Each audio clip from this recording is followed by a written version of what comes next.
Hey guys, welcome to No Johns TV. My name is Nex, and this is episode number 1, or the pilot, if you will. Today I just want to talk about a few things, some gaming news, Dota, Hearthstone, League of Legends, WoW, a couple of other things. So I guess let's get started. So this weekend I started playing Hearthstone. If you haven't checked it out, I really recommend you do it. It's pretty cool. I hadn't heard about it for a long time, and then I tried it out, and I liked it a lot. I recommended it if you've ever played any trading card games like Yu-Gi-Oh, Magic, Pokemon, anything like that growing up, or even still.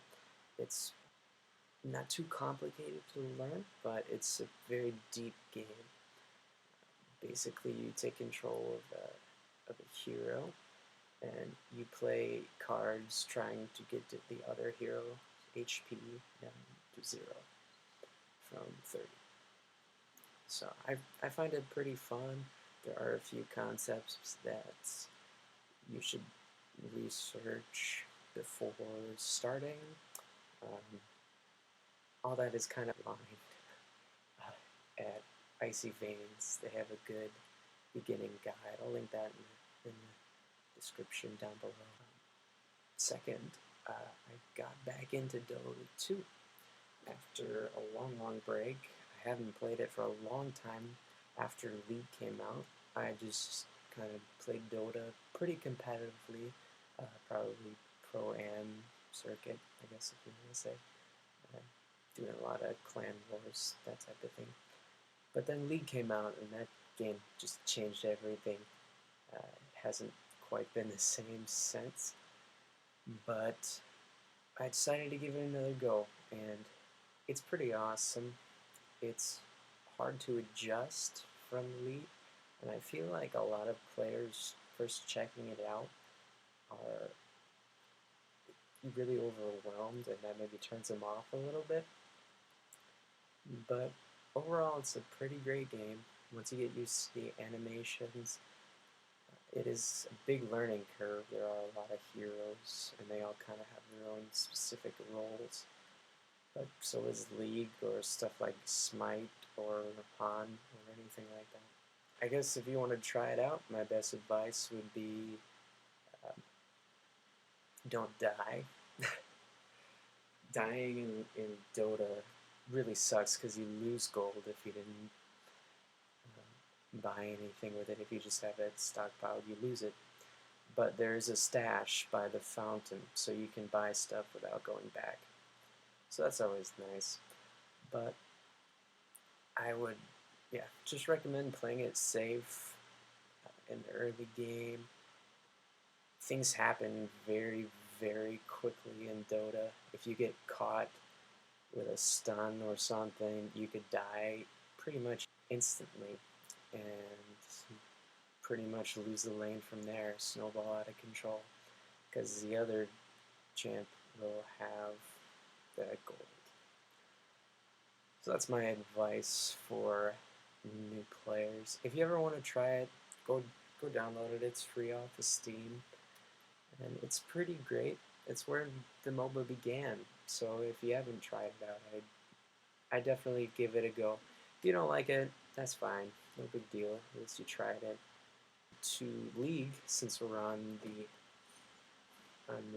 topic of Dotas, recently there has been a story about a pro-Korean player who tried to commit suicide. He jumped off a 12-story building. That really sucks. My heart really goes out to his family and what they're kind of going through right now, but it just goes to show you that we're all people, and even though the League community, I know a lot of cool people in there, there are some that are very toxic.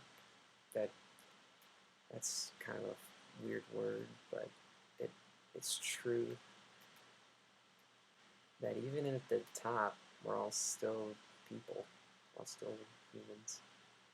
And we have feelings, and I can't imagine what that guy's going through. There is a great article by Narthson on Reddit about helping people that have experienced suicidal thoughts or tendencies. I'm going to link it down in the description. Definitely check it out. It's just one of those skills that you never know if you're going to need, but you could potentially save someone's life. So, why not? More league-related news, specifically pertaining to the game. Corki got a buff in this, I want to say the last patch. It was a 0.5 AD scaling ratio with his Q. So it's potentially 15 extra damage at level 1 if you do 80 reds and quints and then do 21 offense of masteries. And then somebody on Reign Gaming did the math, and it could potentially balloon to 100 extra damage late game. So that's pretty cool. I think we'll see more early game harassment from Corkis with their Q, and it'll be able to do more damage. vel'koz, the new champ. Haven't been able to play him. I am a very poor league player. I don't have a lot of IP, or RP for that matter. Basically, he's a mid to long range mage with some AoE and utility spells. The Q has a really cool split mechanic, so that you're able to aim it at potential people who are trying to juke, that kind of thing. You can also aim around minions. That's kind of neat. And so I'm not sure if we'll be seeing a lot of play from him at the competitive level, but I think that's just because he came out. People are trying to figure out how to play him optimally. So that's the case with most new champions, I think. Moving on, World of Warcraft. Available for pre-order. They expect it to release sometime fall of this year. If you go ahead and pre-order, that comes with a free character boost to 90. There have been some people not so thrilled about that, but I think it's cool. If somebody's trying to get back into it, it can be really a big pain to try to pick up where you left off. Included in the 90 boost is mastery of your professions, including first aid. So that's also nice. And then you also get a mount, the Dread Raven mount, and the Dread Hatchling pet. They look pretty cool. I'm not really one for mounts or whatnot. I don't place a high premium on that kind of thing. So I don't know if it'll be worth the extra money, but for some people it totally is. With the character boosts, you get 4 22-slot bags. That's nice. Artisan Flying is included. Full set of gear at eye level 483. So that's pretty good. Take some time out of the grinding to get up there. Definitely use that on one of my characters. The devs have said that in the new areas, the Warlords of Draenor areas, like they started with Mist and Wrath, flying mounts are going to be disallowed at launch, but you can still use any of the other mounts you want. You just can't fly with them. So I get that they're trying to get people to explore the areas, but at the same time, it's just really, I don't know, it's a nice quality of a life change that I would have appreciated, but oh well. Titanfall has been released. I haven't gotten a chance to play it. I am kind of an FPS player. I don't know. I played Team Fortress 2 a little bit, but other than that, not really. I just never really got into it. But I'd like to hear from you guys what you think of it. So if you want to leave a comment, catch me on Twitter or anything, you can let me know. You might be able to persuade me to pick it up. Um, but yeah, Diablo 3. I said that really weird. Diablo 3. It is on sale until March 23rd. So if you haven't played it or bought it, I haven't bought it. I don't have a lot of money.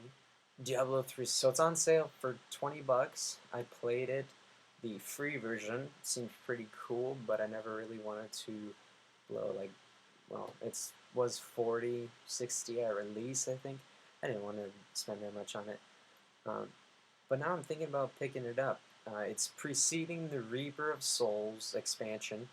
So March 23rd is that Sunday next week. And then the 25th, I think, Reaper of Souls is being released. So that'll be pretty neat. If you haven't picked up Diablo and you want to, it's on sale. So go grab it. Thanks for tuning in, guys. I want to leave you with a couple questions. You can comment, respond, catch me on Twitter. What does being a gamer mean to you? Would you consider just somebody who plays for fun to be a gamer, or do you need to be more dedicated than that? Do you have to spend 3 hours a day doing it, or can you just play for 20 minutes at a time? Apps on your phone. If you play games on your phone, are you a gamer? What do you think? Um, just so, what does it mean to you?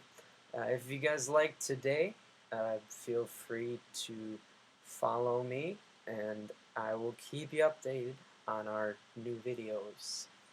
Thanks for tuning in. Bye.